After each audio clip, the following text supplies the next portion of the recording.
सुना 750 किसानों की जान की कुर्बानी लेने वाली बीजेपी की तरफ या उनके न्याय के लिए लड़ाई लड़ने वालों की तरफ। देश देखेगा किस तरफ बड़ौदा फैसला सुनाएगा, हमारी बेटियों को दिल्ली की सड़कों पे घसीटवाने वालों की तरफ या उनके लिए न्याय के लिए लड़ाई लड़ने वालों की तरफ। जब ये देश देखे क्या फैसला आता बड़ौदा हल्के का, तो एक एक वोट आपकी कांग्रेस पार्टी के हुड्डा साहब के पक्ष में उनकी झोली में जाना चाहिए। मैं आज आपको कहने आया, ये देखो 10 साल में इन्होंने एक काम नहीं किया, बीजेपी ने एक काम नहीं, केवल बड़े बड़े उद्योगपति घरानों को फायदा पहुंचा है, गरीब किसान के लिए कोई काम नहीं किया। हरियाणा में कोई काम किया हो बता दो, गोहाना में कोई काम किया हो बता दो। 10 साल के बाद भी ये जो इनके नेता आते हैं अपना काम नहीं बताते, केवल हुड्डा साहब को निशाने पर रखते हैं। अभी आपने देखा होगा गोहाना में प्रधानमंत्री जी आए थे कि नहीं आए थे? आप उनका भाषण देखो, आप नायब सिंह जी का भाषण देखो, कितनी बार उन्होंने हुड्डा साहब का नाम लिया, ये चेक करना 18 बार। ऐसा क्या कसूर है हमारा? आपके लिए लड़ाई लड़ते ईमानदारी से, यही कसूर है और दूसरा कोई कसूर नहीं है। तो ये मैं आप सबसे कहना चाहता हूँ, ये हमारा घर है भाई। एक बात बताओ भाई, एक बात का फैसला करो भाई, ये गुटाना गांव और ये बड़ौदा हल्का ये हमारा घर है कि नहीं है? मैं आपसे पूछूं तो हमारे घर में हमारी इज्जत रखोगे कि नहीं रखोगे भाई इनके आगे? ये जो गुजरात से आकर हम पे वार करते हैं भाई, जो गुजरात से आकर हम पे वार करते हैं, मैं यही आपसे कहना चाहता हूँ भाई, हमारे घर में हमारे इज्जत रखना। सरपंच साहब सरपंच भाई, घर में हमारी इज्जत रखोगे भाई? घर में काम फिट रखोगे? यहाँ से बालू को बड़ा आशीर्वाद देके जिता के खंडाओगे भाई? जिताओगे कि नहीं भाई?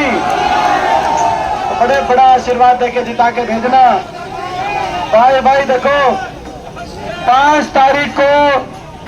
तारीख को बड़ौदा हल्के में हुड्डा साहब का, कांग्रेस पार्टी का और बालू का लट तुम गाड़ दियो। 8 तारीख को बड़ौदा हल्के, 8 तारीख को सरकार बनते ही अपने बड़ौदा हल्के के लिए मीटर हम खींच देंगे भाई।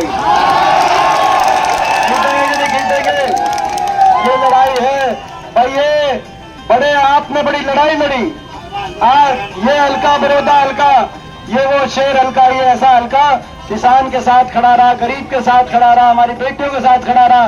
सरकार से लड़ने की बारी आई तो अपना हल्का सबसे आगे रहा।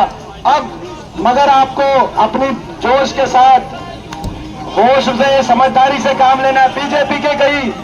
बीजेपी के इशारे पर पूरे प्रदेश में आपने खट्टर साहब का बयान सुना होगा, जिसमें वो कह रहे हैं कि बीजेपी की सीधी बात नहीं चली तो हमने कई निर्दलीय उतार दिए। तो भाई आप बीजेपी को भी साफ करना और ऐसे निर्दलियों को भी साफ करना जो बीजेपी का फायदा पहुंचा रहे हैं, ये बात है भाई। तो भाई ये समझदारी से, पिछली बार बीजेपी ने दुष्यंत चौटाला उतारा था वोट काटने के लिए, इस बार बीजेपी ने निर्दलीय उतार दिए हैं भाई। इस बार ना बीजेपी को भी साफ करना, दुष्यंत चौटाला को भी साफ करना और निर्दलियों को भी साफ करना, तीनों साफ करना। ये बात बताओ भाई, ये बात मंजूर है तो बताओ भाई। अपना आप सबका धन्यवाद। गुटाना गांव में इतना जोश जो आज देखने को मिला, ये जोश की लाइव तस्वीरें पूरे देश में चली जाएंगी तो बीजेपी पर मैं समझता हूँ कि बहुत बहुत धन्यवाद।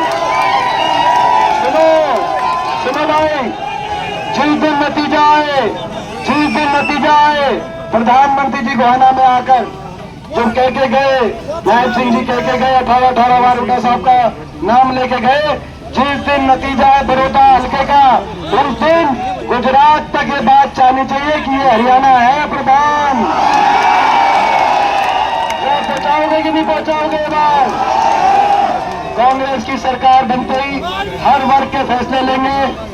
बड़े बुजुर्गों को 6,000 बुढ़ापा पेंशन, महिलाओं को 2,000 पेंशन, 300 यूनिट बिजली में राहत, 500 रुपए में गैस का सिलेंडर, गरीब के लिए 100 गज के प्लॉट और इंदिरा आवास योजना में 3.5 लाख की आर्थिक सहायता से मकान और 25 लाख तक इलाज में सरकारी सहायता दिलवाने का कांग्रेस पार्टी काम करेगी। हमारी सरकार गरीब की सरकार होगी, हमारी सरकार छत्तीस बिरादरी की सरकार होगी, हमारी सरकार किसान की सरकार होगी, अदानी अंबानी की सरकार नहीं होगी, गरीब की, किसान की, भारत के संविधान की सरकार होगी। अब 2 लाख नौजवानों को 2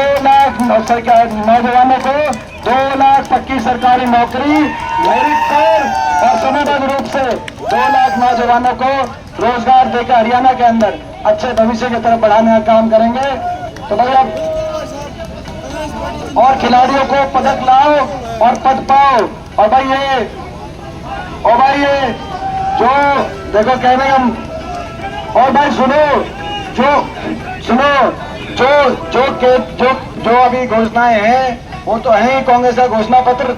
आपको पता है कोई सी बात रह गई होगी तो वो भी तुम भाई जो है ना भूपेंद्र को तो तुम वो भी करा लोगे तुम लोगों को। ये बात है भाई। ये देखो आपने ये मौका बड़ी मुश्किल से आया है, चूकना मत, ये मौका मत चूकना। अगर चूक गए तो सभी अपनी अगली पीढ़ियां माफ नहीं करेंगी, इतिहास माफ नहीं करेगा। अगर हम चूक गए तो ये मौका चूकना मत, नहीं तो पीढ़ियां माफ नहीं करेंगी। समझ गए कि नहीं समझ गए भाई साहब? बहुत बहुत धन्यवाद। अब आप सबसे